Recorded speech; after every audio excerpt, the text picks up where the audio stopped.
Max Verstappen vence o GP da Bélgica, sua 10ª vitória na temporada, sua 8ª vitória seguida, 12ª vitória da Red Bull em 12 corridas no ano.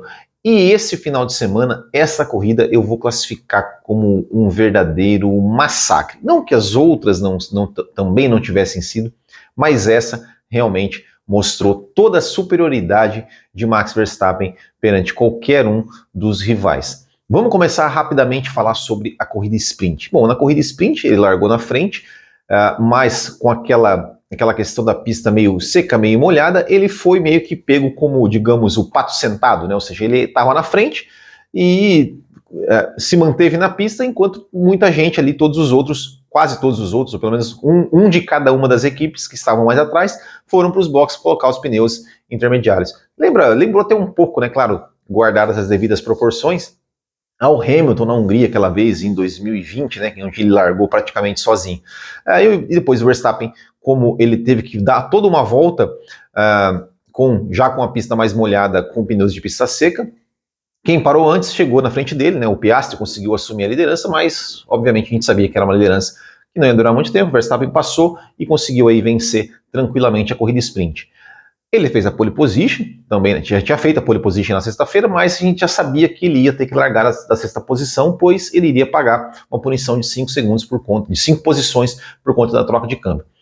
E aí na corrida, né, com o Leclerc largando na frente, o Pérez assolado na primeira fila, esperava-se realmente que o Pérez, fosse acontecer o que aconteceu, né, o Pérez ele fosse assumir a ponta logo de cara, e foi o que aconteceu. A Red Bull, numa pista como Spa, muitas retas, muita velocidade, a gente sabia que a Red Bull ia ser muito superior. O Pérez passou sem nenhuma dificuldade pelo Charles Leclerc, assumiu a liderança, enquanto o Max Verstappen, ele na largada chegou na 4ª posição, e ele até que demorou um pouquinho ali para passar, por exemplo, o Lewis Hamilton e o Leclerc, porque o Hamilton estava protegido, digamos assim, usando também a abertura do DRS, porque ele estava menos de um segundo atrás do Leclerc, mas assim que o Leclerc conseguiu abrir um pouquinho mais de um segundo do Hamilton, o Verstappen abriu o DRS, passou, depois também passou o Leclerc e passou o Sérgio Pérez algumas voltas depois. Eu até fiquei curioso para saber se haveria algum tipo de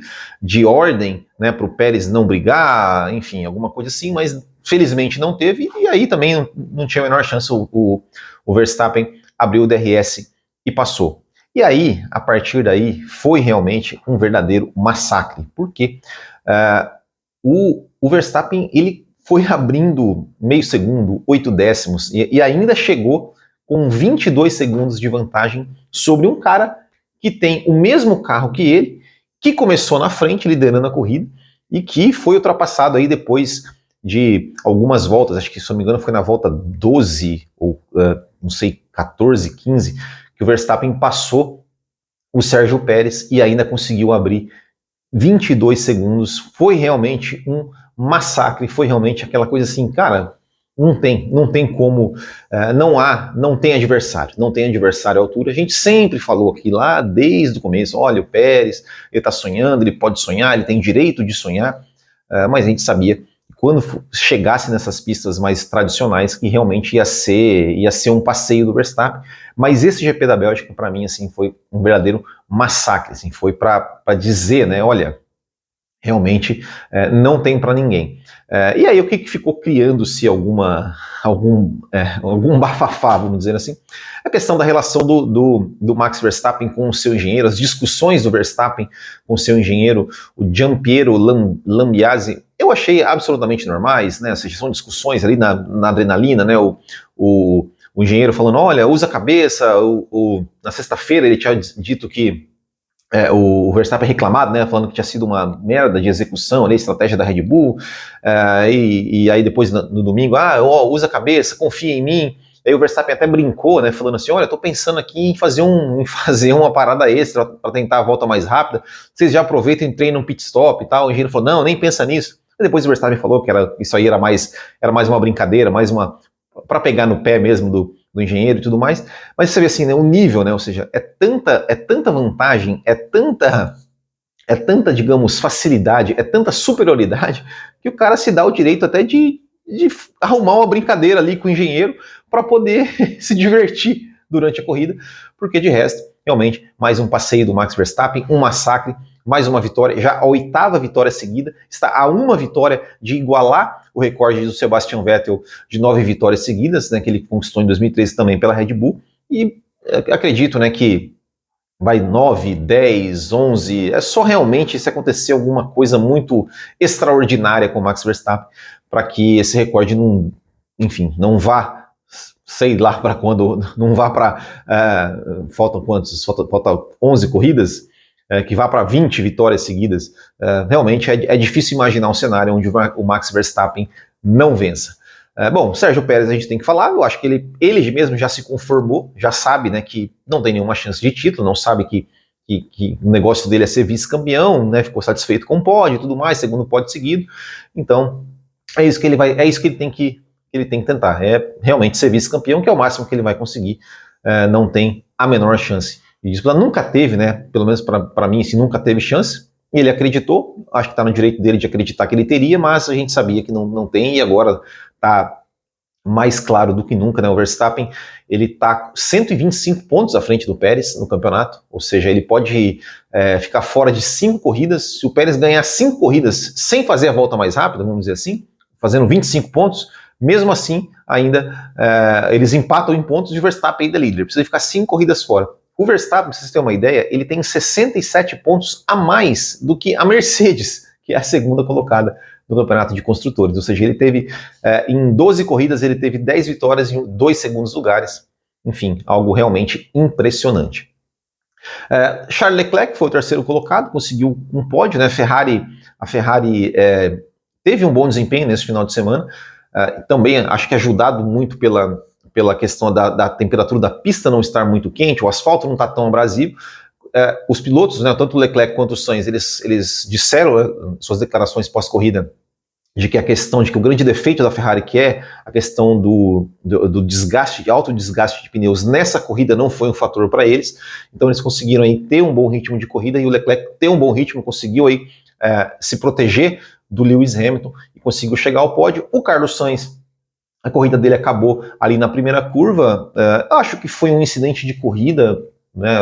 Enfim, ele viu a brecha ali para tentar passar o Hamilton, e o Piastri também estava ali, os dois tentaram ir pelo mesmo lugar, houve um toque, né? Acabou acabando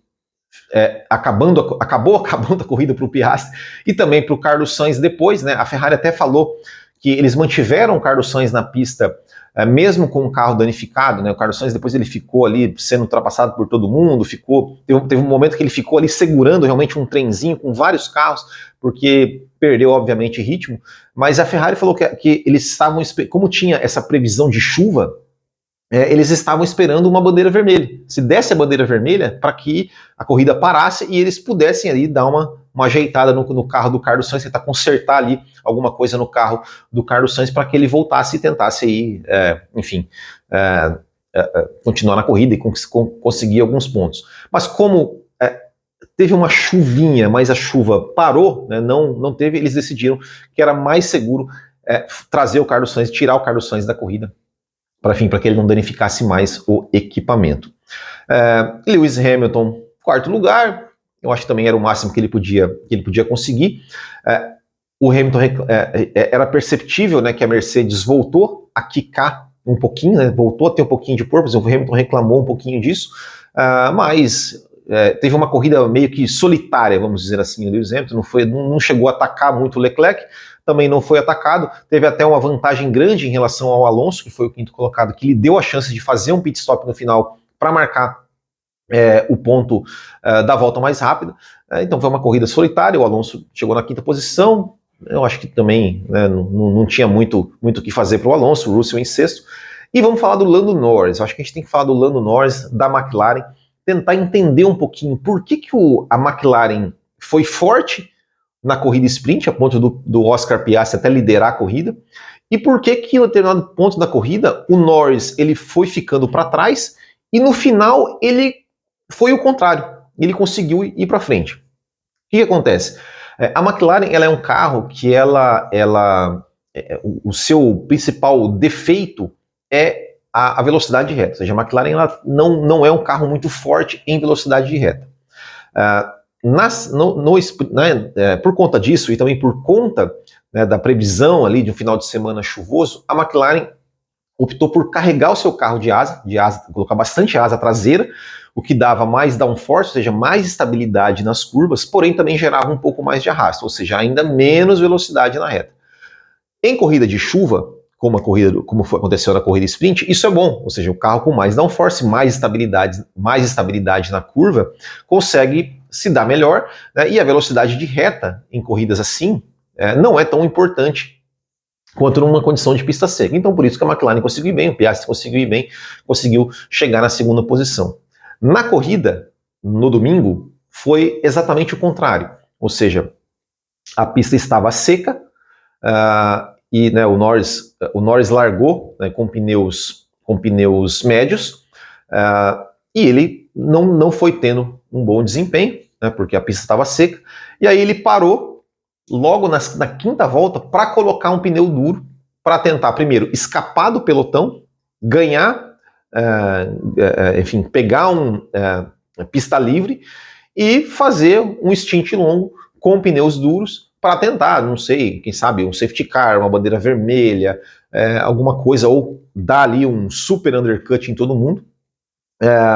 Mas pneus duros, a temperatura da pista estava um pouco fria, ele realmente não conseguiu, digamos, entrar na janela certa dos pneus e foi pior ainda o desempenho da McLaren. Tanto que ele foi o único piloto que colocou pneus duros na corrida. Aí a McLaren pensou assim, bom, então vamos botar o pneu macio, porque o pneu macio ele consegue aquecer mais rápido, consegue dar um desempenho melhor. E ele entrou de novo no box na volta número 17, ou seja, ele parou na volta 5 para colocar pneus duros, entrou na 17 para colocar os pneus vermelhos. Pra você ter uma ideia, por exemplo, ele já estava fazendo a sua segunda parada quando tinha pilotos que não tinha feito nem a primeira, né? O Alonso, por exemplo, o Russell, por exemplo, não tinha feito nem a primeira parada ainda. O Russell fez a primeira parada na volta 22, aliás, a única parada.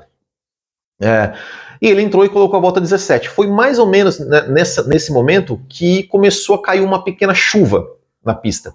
E aí, nesse momento, o Norris começou a ser o mais rápido da pista. Por quê?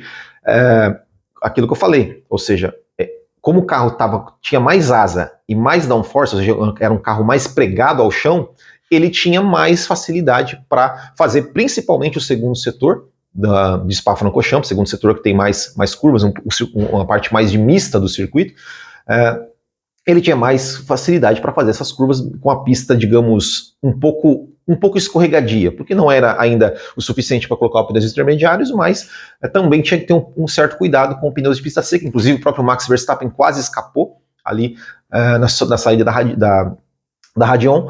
Então nesse cenário ficou perfeito para o Norris. O Norris, tanto é que ele conseguiu ser o mais rápido por algumas voltas, ele era o mais rápido da pista. E aí, como ele era o mais rápido da pista, ali entre as voltas, ele parou na 17, entre as voltas 20, 24 ali, ele era o mais rápido da pista, ele conseguiu fazer um super undercut em muita gente, que foi parando na 22, foi parando na 25, foi parando, né, em voltas subsequentes, 23, 24, 25, ele conseguiu fazer ali um super undercut e ele conseguiu levar esse pneu macio até o final da corrida. Por quê? Porque a temperatura, mesmo não chovendo, mesmo em pista seca, a temperatura da pista não estava tão quente e por um carro da McLaren estar carregado de asa, carregado de downforce, que dá mais estabilidade nas curvas, isso, digamos, protege mais os pneus. Então, ele mesmo parando na volta 17, indo até 44 com pneus vermelhos, ele conseguiu manter esses pneus em bom estado, porque o seu carro, né, a configuração do seu carro fez com que o desgaste de pneus fosse bem, digamos, bem menor e ele conseguisse levar até o final da corrida e conseguiu aí salvar uma 7ª posição na prova. O Ocon chegou em 8º, também fez uma boa corrida, largando de 14º, fez ali belíssimas ultrapassagens, né, ultrapassagens por fora, e conseguiu chegar aí na 8ª posição, o Stroll em 9º e o Tsunoda conseguiu aí fechar o top 10, chegou na 10ª posição, marcou mais um pontinho, né, deu ali, digamos, aquela coisa, né, é uma disputa muito grande agora que vai ser, né, das atenções, Tsunoda versus Ricardo, né, um não pode perder para o outro, né, pensando, né, os dois pilotos pensando em futuramente ir para a Red Bull. Acho que quem perder esse duelo, digamos, praticamente dá adeus a qualquer chance. Então o Tsunoda deu uma boa resposta, conseguiu aí fazer uma boa corrida, chegar na 10ª posição. O Ricardo, ao contrário, não fez uma boa corrida. Os dois pilotos, eles entraram em estratégias diferentes. O Ricardo parou cedo, também para tentar fugir do pelotão. Parou na volta 5, né, largou de pneus macios, enquanto o Tsunoda largou de médios. O Ricardo parou na 5ª volta, tentou fugir do pelotão, mas não conseguiu ter um bom ritmo aí com os pneus macios, ficou lá para trás. Outras coisas que a gente tem que falar sobre essa corrida é, mais uma vez, a questão do DRS, né, ou seja, como o DRS estraga a corrida, como o DRS estraga. Eu até na hora cheguei a comentar no Twitter, falei, poxa, como essa corrida seria muito mais interessante se não tivesse o DRS, porque você vê ali na frente, né, você vê, por exemplo, quando o Hamilton estava atrás do Leclerc, também usando o DRS, ou seja, Verstappen e Hamilton, os dois com o DRS, você vê que o Verstappen não conseguiu passar com tanta facilidade. Ele ficou algumas voltas atrás do Hamilton. Eu fico imaginando, e se tivesse os dois sem DRS durante toda a corrida?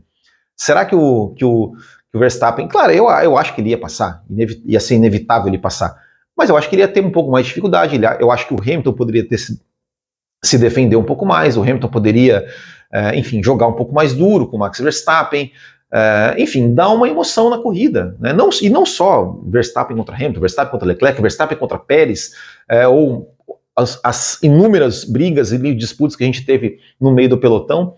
O DRS fica evidente o quanto ele estraga o espetáculo. Você tem lá 1 milhão de ultrapassagens, mas eu nem chamo isso de ultrapassagem, eu nem chamo o Verstappen versus Leclerc, o Verstappen versus Pérez de ultrapassagem. É uma troca de posição, porque não tem, o cara fica absolutamente indefeso.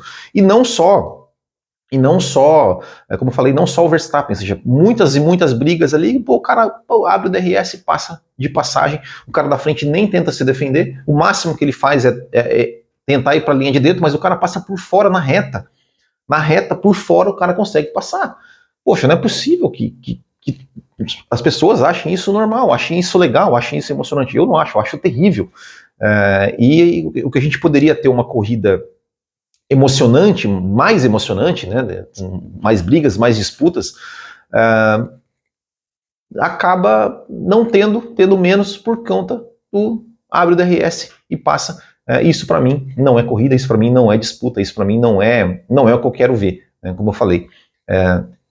Mas infelizmente a gente não vê quase ninguém batendo nessa tecla. Não vê fã, não vê imprensa, não vê os próprios pilotos. Aliás, os pilotos, ao contrário, né, eles pedem mais DRS quando tem alguma pista que não tem alguma dificuldade para ultrapassar, eles pedem para ter mais DRS, né, eles só querem facilidades, mas eu torço e espero muito que um dia essa porcaria chamada DRS seja extirpado da Fórmula 1.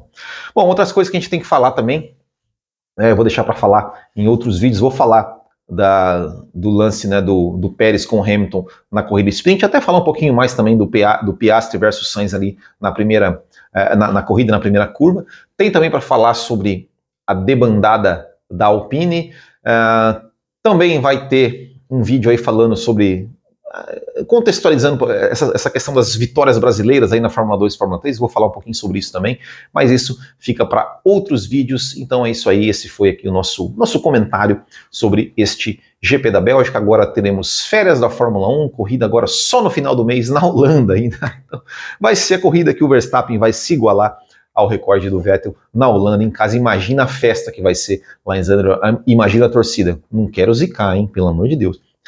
Mas é isso aí, e hoje, último dia do mês, talvez amanhã ou quarta-feira eu vou fazer uma live exclusiva ali para os apoiadores, para fazer o sorteio, né, dos apoiadores, né, da camiseta, do livro, que também aqui, o livro ali do Ayrton Senna, a camiseta, o livro, teve também o bolão do Botequim, teve o final do segundo bolão sprint, nós tivemos aí mais um apoiador que ganhou mais uma camiseta no bolão sprint, e a partir da Holanda, zera de novo o bolão sprint. Então, Você quer participar? Torne-se um apoiador aqui do canal e você começa aí a dar seus palpites no nosso campeonatinho de palpites e você pode aí levar uma camiseta. Certo, pessoal? Muito obrigado, um grande abraço a todos, até o próximo e tchau!